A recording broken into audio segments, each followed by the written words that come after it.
Borua Boiô. Hoje eu quero contar para você o quanto que é necessário, né, a gente esquecer ou tentar entender, na verdade, alguns tabus, alguns dogmas das religiões. Eu vou pegar hoje um tabu para a gente comentar aqui um pouco, que é a importância do nosso ancestral, a importância de Egungun. Muitas pessoas, como vieram do Candomblé, como eu vim, né, têm dificuldade de entender que existe o papel de Egungun na nossa vida. Né? Um tempo atrás, eu também pensava assim, o quanto que era necessário afastar essa energia, o quanto que era necessário ter essa energia longe da gente, porque fica na nossa cabeça aquela visão de alma penada. E que Egungun, na verdade, ele não é uma alma penada. Para muitas famílias dentro do Ixexé, inclusive, ele é visto como um orixá. Então a gente precisa entender que cultuar os nossos ancestrais, cultuar Egungun, é necessário. Egungun tem a ver com a Ireaiku, né? com a longevidade, com a forma como a gente vive a nossa vida. Se eu estou aqui hoje, é porque teve um pai antes de mim, um avô, um bisavô, e por aí vai. Egungun é o espírito masculino. Na nossa família, a gente tem a nossa parte feminina, a nossa parte masculina, né? E Egungun, ele é responsável por essa hierarquia ancestral masculina. Cultuar Egungun é para todo mundo? Não, mas todo mundo tem Egungun. Todo mundo tem essa ancestralidade que veio antes da gente. Para algumas pessoas é um culto muito específico em determinadas situações, para outras não. Elas precisam ser sacerdotes de Egungun. Elas precisam entrar no culto de Egungun. No Brasil, né, pela questão do candomblé, ficou também muito entendido que o culto Egungun ele é somente masculino. E não é como a gente vê, não é como o povo Yorubá vê, e nem é como o povo que cultua Egungun no Brasil vê também. Tanto que dentro das casas ditas tradicionais de Egungun no solo brasileiro, você vê cargos dentro de Egungun para mulheres. Mas tanto num culto quanto o outro, né, Brasil ou Yorubá, a mulher ela tem um papel muito restrito dentro desse culto, porque é um culto baseado, digamos que no patriarcado, baseado na forma como o homem aprendeu a cultuar o seu ancestral. Então, o homem, sim, quando ele se torna Odé, ele acaba conseguindo. Odé é o sacerdote de Egungun, né? Ele acaba conseguindo ter mais informações, ele consegue fazer ebó, ele consegue fazer outras coisas que algumas mulheres não podem fazer. É muito comum que Egungun só coma na mão de homem, do sacerdote homem. Né? Isso pelo que eu entendi, pelo que eu entendo, pelo que eu estudo, pela forma como aprendi dentro da minha família. Mas, como eu disse, mulher então não vai deixar de ter pai, avô, bisavô, aqueles homens que vieram antes dela. Então elas também precisam cultuar Egungun. Existe um Essaifá que ele fala da história de Lassum. Lassum queria muito ter filho. Lassum com sua esposa ficava querendo ter filhos, eles tentavam de tudo e não conseguiam.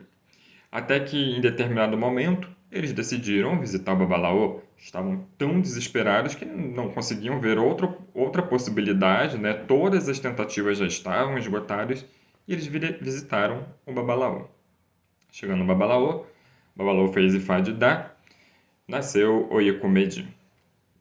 Assim que nasceu Oyekumedi, as pessoas ficaram ali atentas, porque ainda existem assim, alguns preconceitos, né, em relação a esse Odu, porque ele vai falar sobre o fim. Né? Mas não necessariamente é a morte. E é isso que eu bato muito com algumas pessoas. Nascer ou ir comer em uma consulta oracular, né, não significa que é o fim, não significa que é a morte, não significam coisas exatamente ruins. Muito pelo contrário, pode inclusive significar a morte ou o fim de algo negativo, né? E aí nasceu o Odu e o Babalô falou sobre as questões que eram necessárias.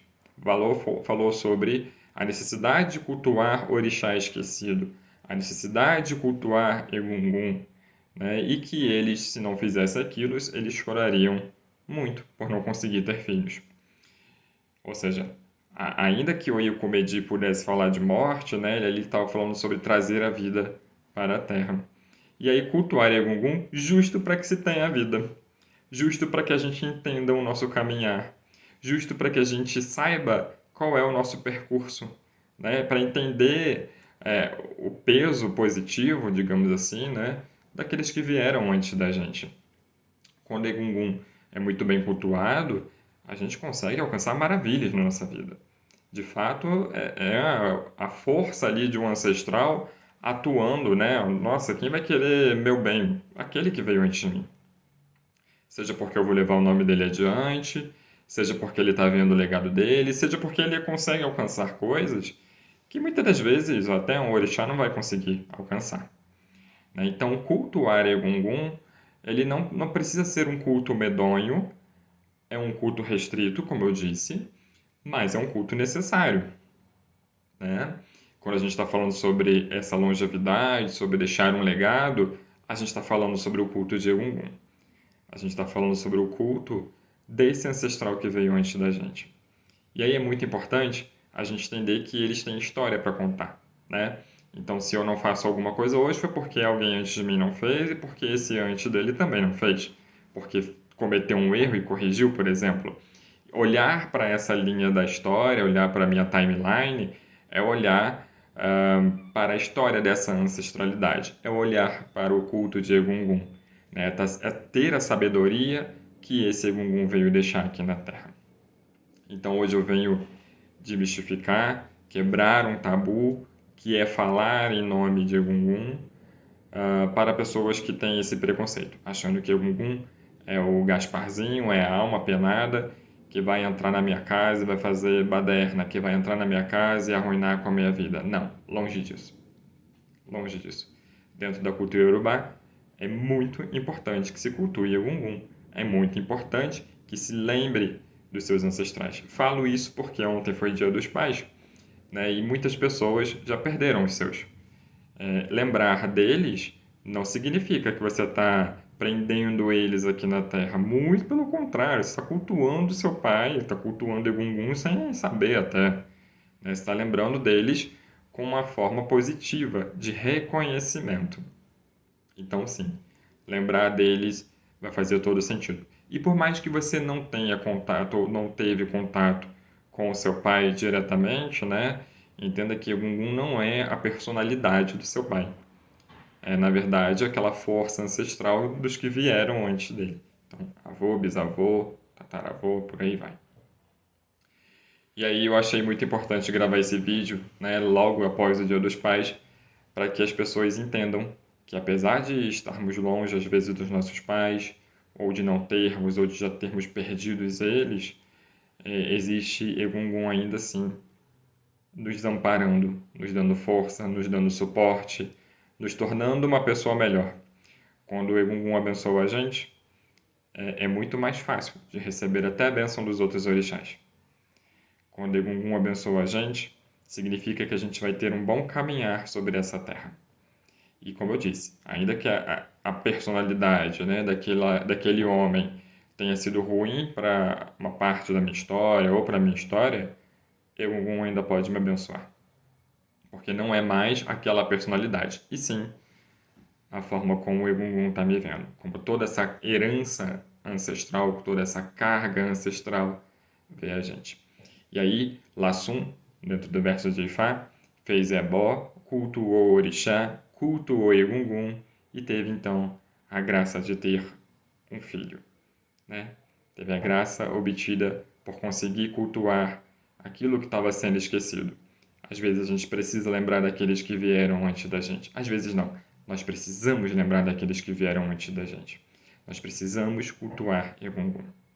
Aboru, Aboiô, Odabó.